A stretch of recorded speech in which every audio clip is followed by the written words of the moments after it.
안녕하십니까? 21일 특별 심야 기도회가 이제 반환점을 돌았습니다. 21일에서 이제 10일이 남았는데요. 여러분 열심히 함께 동참하고 계십니까?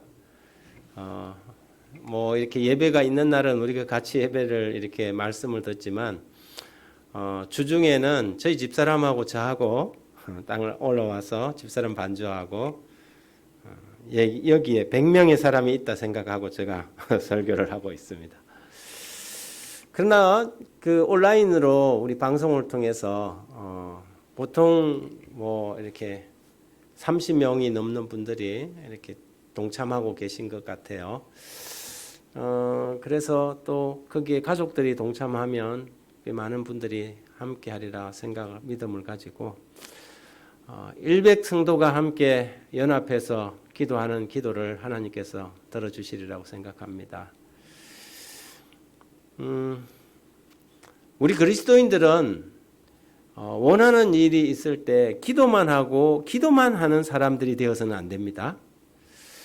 우리가 뭔가를 바라고 기대할 때 기도하지 않고 일을 하는 것은 바람직하지 않습니다.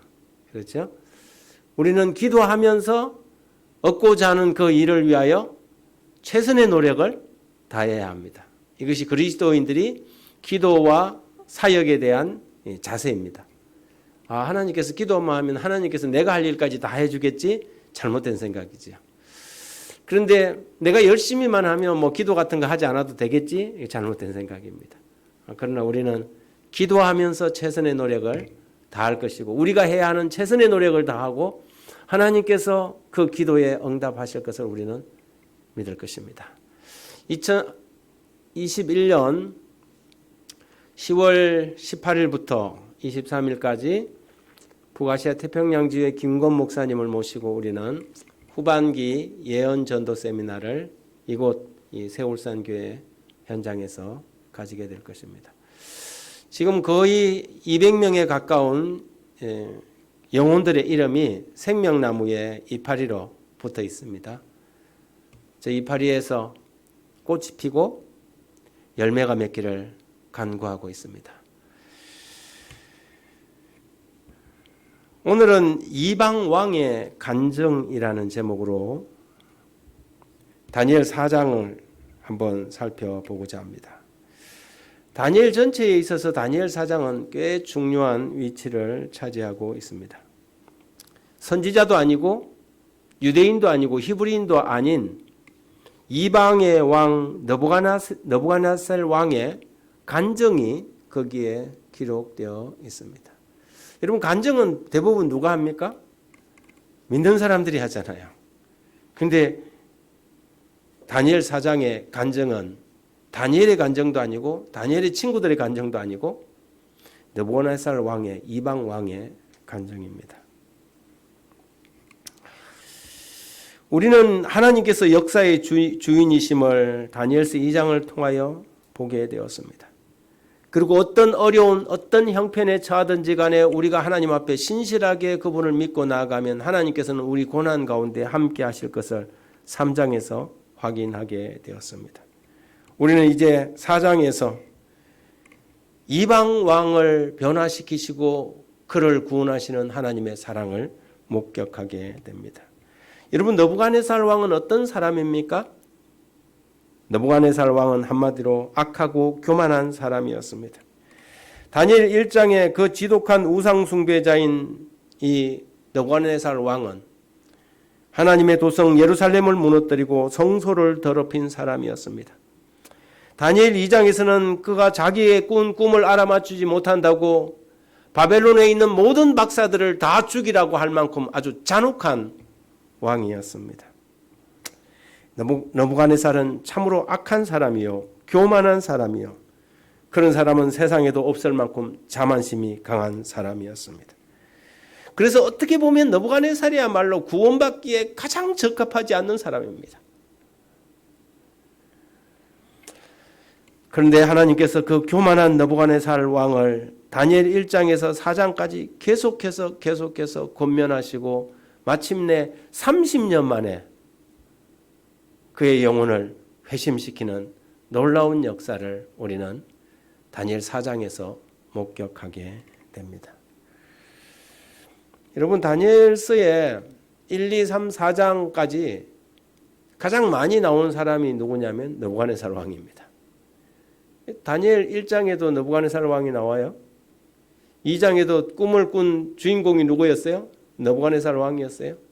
3장에서는 그 신상을 만들고 절하지 않는 사람을 풀무불에다 다 집어넣겠다는 사람이 누구였어요? 느부갓네살 왕이에요.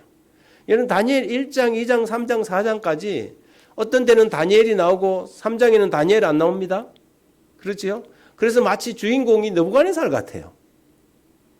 그런데 그 느부갓네살 왕의 이야기 일대기가 4장에서 등장하는 것입니다. 왜 그럴까요? 왜 느부갓네살 왕의 이야기가 이렇게 많이 나올까요? 그는 구원받아야 할 영혼이기 때문에 그렇습니다. 악하고 교만한 느부갓네살 왕도 창조주 하나님을 만나야 할 사람이며 구원받아야 할 사람이기 때문에 그렇습니다. 여러분 보시기에 가장 악한 사람이 어떤 면에서 이번 전도회에 구원받아야 할 사람일 수 있습니다. 저 사람은 안 돼. 저 사람은 아무리 해도 안 되는 사람이야. 그런 사람이 있습니까? 근데 그 사람이 이번에 구원받으면 될까요? 구원받으면 됩니다. 제가 일전에 한번 저기 여수 화련교회 이야기를 한번 한 적이 있지 않습니까? 교인 수가 4명이었다가 교통사고로 2명이 죽고 한 사람은 다른 데 이사가고 1명 남았던 그 교회. 그런데 지금은 거의 40명이 넘는 불과 2, 3년 만에 그렇게 커진 교회. 우리 고윤석 장로님하고 그 교회 장로님을 저희 한 만나고 왔지 않습니까? 그런데 그 장로님이 그 마을에서 누구를 제일 먼저 전도했느냐면 그 마을에서 동네 사람들이 다 내놓은 사람을 전도를 한 것입니다. 이 사람 해병대 출신인데 길에 가다가 사람하고 눈만 마주치면 싸우려는 사람이에요. 맨날 술이 취해 있고 그래서 사람들이 그 사람을 아주 그냥 쳐다도 안 보고 길에서 가다 만나면 그냥 다른 길로 돌아서 갈 정도로 그렇게 참 아무도 저 사람은 감당이 안 된다고 생각했던 그 사람을 장로님은 다르게 본 거예요. 저 사람이 구원받으면 이 동네 사람들이 아무도 구원 못 받을 사람이 없겠다. 그런 거예요. 그리고 이제 이분에게 다가가서 이 관심을 이렇게 봤더니 이분이 등산을 너무 좋아하는 거예요. 그래서 이 사람이 등산을 얼만큼 좋아하느냐 하면 지리산을 등산을 억수로 좋아해갖고 이름도 이 사람이 이름이 다른 이름이 있었는데 이름을 박지리로 개명을 해버렸어요. 법적으로 그냥 개명을 다 했어요. 그래서 이름이 지리예요. 지리. 그게 얼만큼 지리산 등산을 좋아하는지 거기에서 나타나지 않습니까? 그래서 장로님이 다가가서 박지리 씨, 내가 일요일마다 당신하고 같이 지리산 등산을 같이 가줄 테니까 당신 토요일마다 우리 교회 나와라 그런 거예요. 근데 대신 다른 때는 모르겠지만 교회 나올 때는 술을 먹고 나오면 안 된다. 그래 약속을 한 거예요. 이분이 동네에서 아무도 뭐 상종을 안 하니까 항상 외롭게 등산을 했는데 이 연세가 드신 장로님이 같이 등산을 해준다니까 같이 등산을 한 거예요. 그런데 등산을 하다 보면 얼마나 많이 시간이 있어요. 등산을 하면서 그 긴 등산 시간 동안 이 사람의 투정도 들어주고 그러면서 이 사람에게 이렇게 왜 하나님을 믿어야 되는지 그 시간에 이 사람을 가르친 거예요. 이 사람이 변화가 된 겁니다. 지금은 그 교회의 안식일학교 교사예요. 이분이. 그런데 이분이 교회 나오기 시작하니까요. 동네 사람들이 저 교회는 정말 뭐가 있는 교회다. 저 박지리 씨를 구원한 교회라면 정말 뭐가 있는 교회다 하면서 교인들이 이제 동네 사람들이 교회 나오기 시작한 거예요. 여러분 느부갓네살을 구원하신 하나님이 여러분들이 보실 때 가장 가능성이 없어 보이는 그 사람도 구원할 수 있을까요? 있을 것입니다. 바빠서 안 되는 사람, 도무지 신앙에 관심이 없는 사람, 신앙 종교 이야기만 하면 화부터 내는 사람, 여러분 그 사람이 구원받을 수 있다는 것을 믿으시기 바랍니다. 그래서 이번 전도회 때 아예 내편계 쳤던 사람들에게 오히려 더 다가가셔서 여러분 진심으로 그들을 위하여 기도하고 나가서 그들에게 손을 내밀어 보십시오. 이것은 사람이 하는 일이 아니라 하나님께서 하시는 일이기 때문에 그렇습니다. 느부갓네살 왕은 2장에서 어떤 고백을 합니까? 2장에서는 다니엘의 꿈에 대한 해석을 듣고 하나님께서 전지하신 하나님, 미래를 내다보시는 하나님이라는 사실을 인정하게 됩니다. 그런데 2장에서는 다니엘의 하나님이에요. 너의 하나님, 나의 하나님이 아니고 누구의 하나님? 너의 하나님이에요. 그는 고백하기를 자신의 하나님이 아니었고 거기에는 다니엘 하나님, 그의 하나님께서 그렇게 능력이 있는 예지의 하나님이라는 사실을 고백합니다. 그런데 여기 한번 보십시오. 그러므로 지금 나 느부갓네살은 하늘의 하나님을 찬양하며 칭송하며 경배하노니 그의 일이 다 진실하고 그의 행하심이 의로움으로 교만하게 행하는 자를 그가 능히 낮추심이라. 여러분, 느부갓네살 왕이 앞에서 얘기해서 이런 간증을 하면 온 회중이 다 어떻게 하겠어요? 아멘 할 거 아니에요. 느부갓네살 왕이 자기의 신앙을 이렇게 고백한 것입니다. 이처럼 느부갓네살을 변화시킨 하나님께서 이 세상에 어떤 죄인이라도 구원할 수 있다는 사실을, 사람의 눈에는 절대 불가능해 보이는 일을 이룰 수 있다는 사실을 우리는 다니엘 4장에서 교훈으로 배우게 되는 것입니다. 느부갓네살 왕은 천하에 거주하는 모든 백성들과 나라들과 각 언어를 말하는 자들에게 조서를 내리노라. 원하노니 너희에게 평강이 있을지어다. 지극히 높으신 하나님이 내게 행하신 이적과 놀라운 일을 내가 알게 하기를 즐겨하노라 하면서 지금 조서 형태로 말하지만 자기 간증을 이야기하는 것입니다. 나에게 일어난 일을 지금 너희에게 고백한다 이 말입니다. 참으로 크도다 그의 이적이여, 참으로 능하도다 그의 놀라운 일이여. 그의 나라는 영원한 나라요 그의 통치는 대대에 이르리로다. 세계의 제국의 황제가, 왕이 자기 위에 영원한 왕 중의 왕이 계시다는 것을 그가 인정하는 것입니다. 이것은 느부갓네살 왕이 말한 것이라고는 믿기에 놀랍고 감동적인 신앙의 고백입니다. 그러나 하나님은 그 악하고 교만한 사람을 이처럼 놀랍게 변화시키셨습니다. 그러므로 하나님이 구원할 수 없는 죄인은 하나도 없다는 사실을 느부갓네살의 회심을 통하여 입증하게 된 것입니다. 그런데 여기서 우리는 다니엘 2장, 3장, 4장에 걸쳐 기록된 느부갓네살의 변화에 좀 주목할 필요가 있습니다. 다니엘 2장 47절에 왕이 대답하여 다니엘에게 이르되 너희 하나님은 참으로 모든 신들의 신이다. 그렇게 이야기를 해요. 그리고 3장에 가갖고는 뭐라고 하냐면 그러므로 내가 이제 조서를 내리노니 각 백성과 각 나라와 각 언어를 말하는 자가 모두 사드락과 메삭과 아벳느고의 하나님께 경솔히 말하거든 그래요. 2장의 그 예언을 보고 그가 감동은 받았지만 자기 하나님으로 받아들이지 않았어요? 풀무불 가운데 들어간 그 사드락과 메삭의 그 메삭을 풀무불 가운데서 구원하신 그 하나님을 경험했지만 그때도 뭐라냐면 자기의 하나님이 아니라 사드락과 메삭과 아벳느고의 하나님이라고 고백합니다. 그런데 4장의 조서에서는 비로소 느부갓네살이 하나님을 만난 사람의 모습으로 등장하는 것입니다. 지극히 높으신 하나님이 내게 행하신, 그들에게 행하신이 아니라 나에게 행하신 이적과 놀라운 일을 내가 알게 하기를 원하노라. 여러분, 느부갓네살이 다니엘 4장에서 두 번째 꿈을 꾼 때가 언제인 줄 아십니까? 다니엘 2장의 꿈은 그가 위에 다스린 지 2년이라는 정확한 연대가 나와요. 그래서 한 603년 정도, BC 603년 정도 될 것입니다. 그런데 여기는 그 시간을 언급하고 있지 않습니다. 그런데 여기 4절에 보면 나 느부갓네살이 내 집에 편안히 있으며 내 궁에서 평강할 때에 한 꿈을 꾸었다 그래서요. 집에서 편안히 있었다는 것은 이제는 모든 것을 다 점령을 끝내고 그가 어떻게 했다는 거예요. 이제는 모든 통일을 완성했다는 것입니다. 그러면서 30절에 나 왕이 말하여 이르되 이 큰 바벨론은 내가 능력과 권세로 건설하여 나의 도성으로 삼고 이것으로 내 위엄의 영광을 나타낸 것이 아니냐 하였더니 그랬어요. 그래서 이 자신이 건축한 이 왕궁에 도취되어 있는 느부갓네살 모습이 여기에 나오는데 이것은 아마 그가 정복 전쟁을 끝내고 그의 그 유명한 이 느부갓네살 왕의 이 그 궁중 정원을 이렇게 완성하고 난 이후에 사건이 아닐까 생각을 합니다.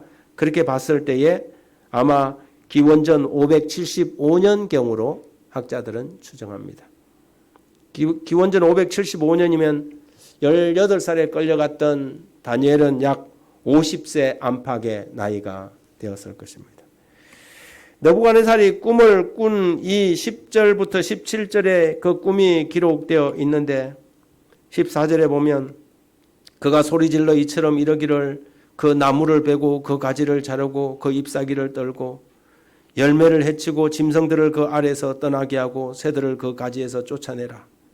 그러나 그 뿌리에 그루터기를 남겨두고 새와 노줄로 동이고 그것을 덜풀 가운데 두어라. 그것이 하늘에 젖고 하늘 이슬에 젖고 땅의 풀 가운데서 짐승과 더불어 제 몫을 얻으리라. 또 그 마음이 변하여 사람의 마음 같지 아니하고 짐승의 마음을 받아 7대를 지내리라. 이는 순찰자의 명령대로요 거룩한 자들의 말대로니 지극히 높으신 이가 사람의 나라를 다루시리며 자기의 뜻대로 그것을 누구에게든지 주시며 또 지극히 천한 자를 그 위에 세우시는 줄을 사람들이 알게 하려 함이라. 2장의 꿈은 꾸었다가 잊어버렸는데 이 4장의 꿈은 너무나도 생생하게 기억을 하고 있었어요. 이 왕이 꿈을 꿨는데 아주 정말 생생한 꿈을 꾼 것입니다. 꿈속에 한 순찰자가 큰 나무를 보았는데 그 나무가 어마어마한 아름다리 나무였습니다. 그런데 한 순찰자가 내려와서 지금과 같은 이야기를 한 것입니다. 나무를 베고 그 나무에 수많은 새들이 깃들이고 짐승들이 와 있는데 다 흩어버리고 그리고는 그 나무 둥치만 남겨둔 채 그걸 갖다가 노스로 줄로 동이고 7년 동안 이슬을 맞도록 한 것입니다.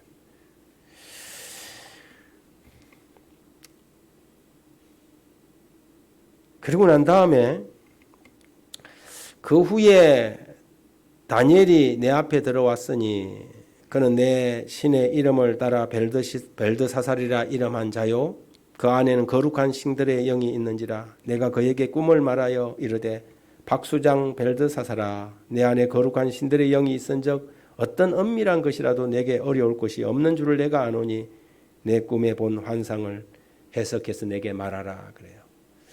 다른 박사들을 또 다 불렀어요.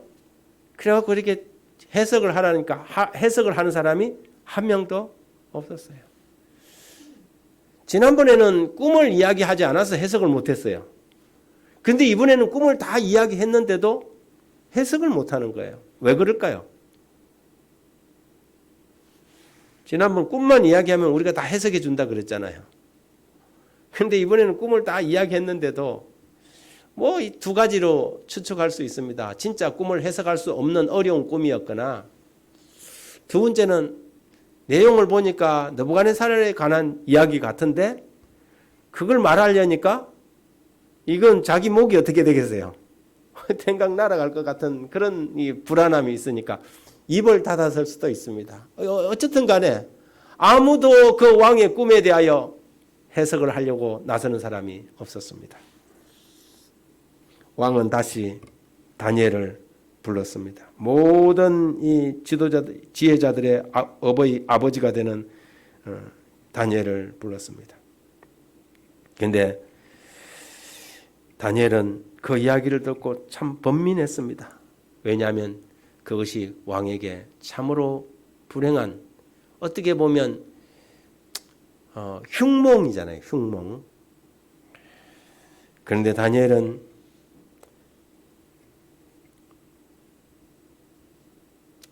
그것을 다 이야기합니다. 왕이 사람에게서 쫓겨나서 덜짐승과 함께 살며 소처럼 풀을 먹으며 하늘 이슬에 젖을 것이요 이와 같이 7대를 지낼 것이라. 그때에 지극히 높으신 이가 사람의 나라를 다스리며 자기의 뜻대로 그것을 누구에게든지 주시는 줄 아시리이다. 또 그들이 그 나무 뿌리에 그루터기를 남겨두라 하였은즉 하나님이 다스리시는 줄을 왕이 깨달은 후에야 왕의 나라가 견고하리다. 이 느부갓네살 왕이 1차 꿈을 통해서 이미 하나님께서 그에게 보여주셨잖아요. 미래를. 그리고 또 사드락과 메삭과 아벳느고의 그 신앙을 통하여 풀무불 가운데서 보여주셨거든요. 그럼에도 불구하고 이 완악한 왕이 바로처럼 끊임없이 하나님을 거부했습니다. 그런데 그에게 이제는 그 자신에게 이런 시련을 통해 하나님께서는 그 영혼을 구원하고자 하셨던 것입니다.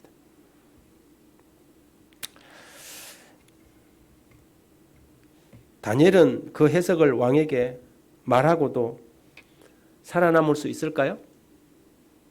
두렵지 않았을까요? 여러분에게 그런 기회가 주어진다면 말할 수 있겠습니까? 제국의 황제 앞에서 자칫 말 한마디 잘못하면 옆에 있는 신하가 칼을 빼갖고 어떻게 하겠어요? 목을 땡강 쳐버릴 건데, 그런데 다니엘은 그 누구도 두려워하지 않았습니다. 그가 섬기는 분은 만왕의 왕이신, 우주의 왕이신 하나님이었기 때문입니다. 그는 그 해석에서만 그치지 않고 이렇게 말합니다. 그런즉 왕이여 내가 아뢰는 것을 받으시고 공의를 행함으로 죄를 사하고 가난한 자를 긍휼히 여김으로 죄를 사하소서. 그리하시면 왕의 평안함이 혹시 장구하리이다. 이 하나님의 예언은 항상 두 종류예요. 절대 고정적인 예언이 있어요. 하나님께서 이미 정해버린 예언이 있어요. 네, 정해버린 예언이 있어요. 예를 들어서 구속의 과정은 이미 정해진 거예요. 그렇죠? 예수 그리스도의 초림과 재림과 또 부활과 십자가는 이미 정해진 일이에요. 그거는 바뀌지 않아요. 그런데 어떤 예언은 조건적이에요. 요나에게 보냈던 예언 40일 동안 너희들이 회개하지 않으면 하나님께서 심판하겠다. 그런데 이거는 조건적이에요? 조건적인 예언이에요. 하나님께서 그렇게 예언하셨지만 그들이 회개하고 나귀부터 시작하고 짐승까지 다 이렇게 회개를 하니까 어떻게 했어요? 하나님께서 마음을 바꿨잖아요. 느부갓네살도 마찬가지였어요. 느부갓네살이 이 다니엘의 이야기를 듣고 그가 겸손해졌더라면 아마 이 예언의 이야기는 없었을 수도 있을 거예요. 다른 방식으로 이루어졌겠죠. 그런데 그는 다니엘의 이 경고의 말을 받아들이지 않았습니다.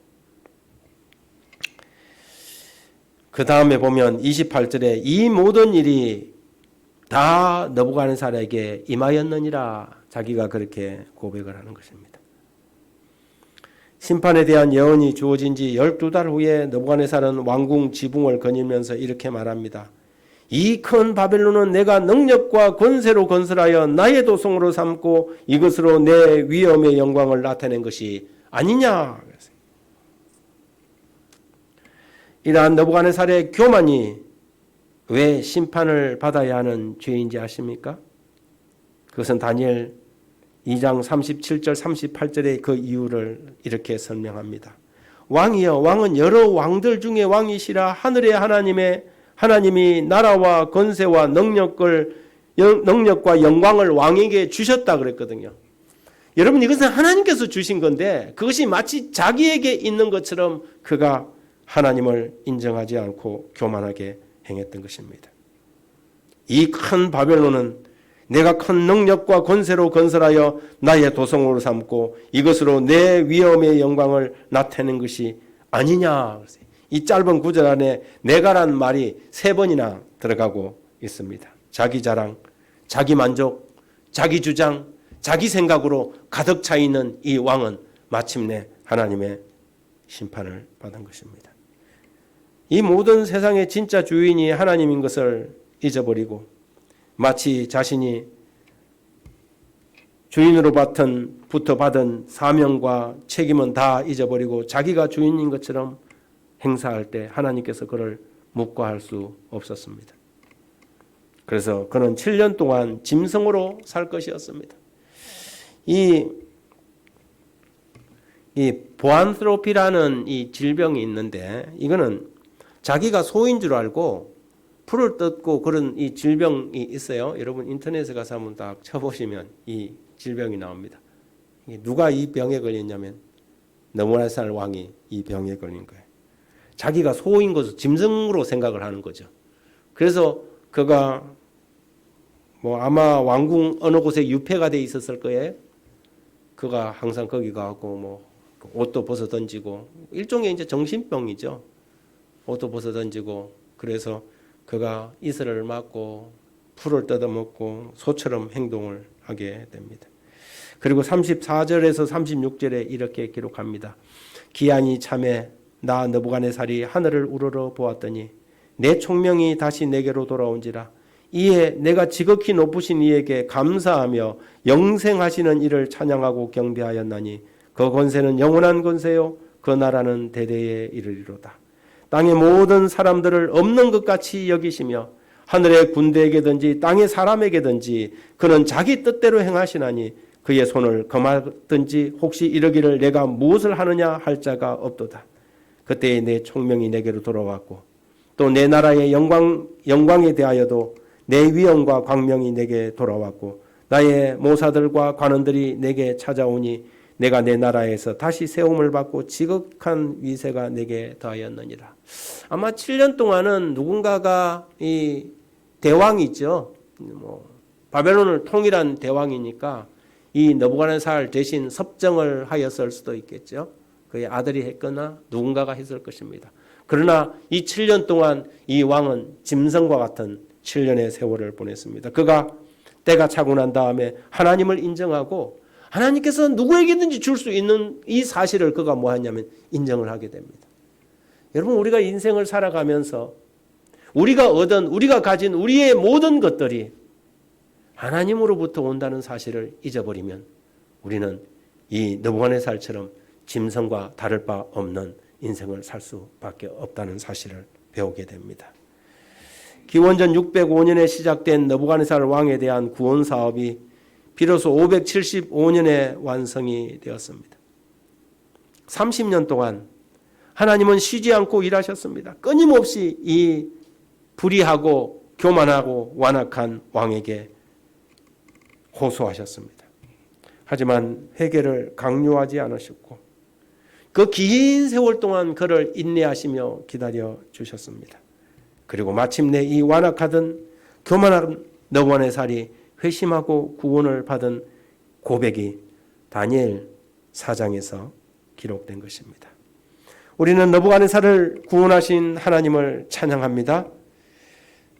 느부갓네살을 구원하셨다면 우리의 사랑하는 가족들, 아직까지 복음을 알지 못하는 우리의 친구들과 이웃들을 구원하시지 않겠습니까? 우리가 하나님께 간절히 기도하는 기도의 시간이 되길 소원합니다. 오늘은 이영욱 집사님과 박정미 집사님의 영혼들을 위하여 기도하겠습니다. 이영욱 집사님은 우리 오창록 선생님의 구원을 위해서 기록하였습니다. 오창록 선생님은 이번에 전도회 때 참여할 거라고 확신합니다. 우리 김권 목사님하고 이렇게 약간 관계가 좀 있습니다. 우리 오창록 선생님의 동생분 돌아가셨을 때 김권 목사님이 삼육중앙교회 담임 목사님이셨고 그때 아마 장례 집도를 하셨던 것 같아요. 그래서 이번에 전도회 때 참석하시려고 마음의 결심을 하고 계십니다. 그 결심이 확실해질 수 있도록 여러분 우리 오창록 성도님을 위해서 기도해 주시기 바랍니다. 그리고 장명희 친구분인데요. 장명희 님을 위해서 기도해 주시고 박정숙 울주 옹촌에 계신 분인데요. 친구분입니다. 이 세 분, 두 분은 현장에 한 분은 온라인에 참여하기를 기도하고 있습니다. 나중에 기도할 때 이 세 분의 이름을 꼭 불러서 기도해 주시기 바랍니다. 우리 박정미 집사님은 구옥화라는 분인데요. 태화동의 친구분, 그 다음에 김경순, 다운동의 중구 다운인데요. 이웃입니다. 그 다음에 구옥화 씨의 남편 이웃인데요. 현장에 이 세 분을 초대했습니다. 이분들이 이번 기회에 다 하나님의 성전에 올라와서 구원을 받을 수 있도록 여러분 기도해 주시기 바랍니다. 다음 안식일 16일 안식일에 우리가 진주중앙교회의 최경자 집사님을 특별 간정자로 안식일 학교에서 초대를 했습니다. 이분은 올해 그 유방암 8년 차인데요. 어떻게 암 환자가 저렇게 씩씩하게 살아갈 수 있을까? 그분을 보면 참 신기해요. 대화를 하다 보면 누가 환자고 누가 건강한 사람인지 구분이 안 갈 정도로. 그래서 저분 이야기를 좀 들으면 큰 용기를 얻을 사람들이 많겠다 싶어서 이분 초대를 했거든요. 이웃에 또 우리 가족들이나 친지들 중에 특별히 암으로 고생하시는 분들 또 마음의 걱정을 가지고 계신 분들이 있으면 이번에 다음 주 안식일 꼭 초대를 해 주시기 바랍니다. 우리가 그 다음 주 바로 전도회가 이어지기 때문에 좋은 브릿지가 되리라고 생각합니다. 오늘 5교회 장기 결석자들을 위하여 기도해 주십시오. 김명숙님, 김성수 목사님, 김계순 사모님, 김수진, 이병건, 그리고 또 우리 구도자들이 있죠. 우리 한시준 박사님, 그리고 최동규, 이지현님, 이 가족들을 위해서 기도해 주시기 바랍니다. 지금부터 개인 기도 시간 음악 나올 때까지 기도해 주시기 바랍니다.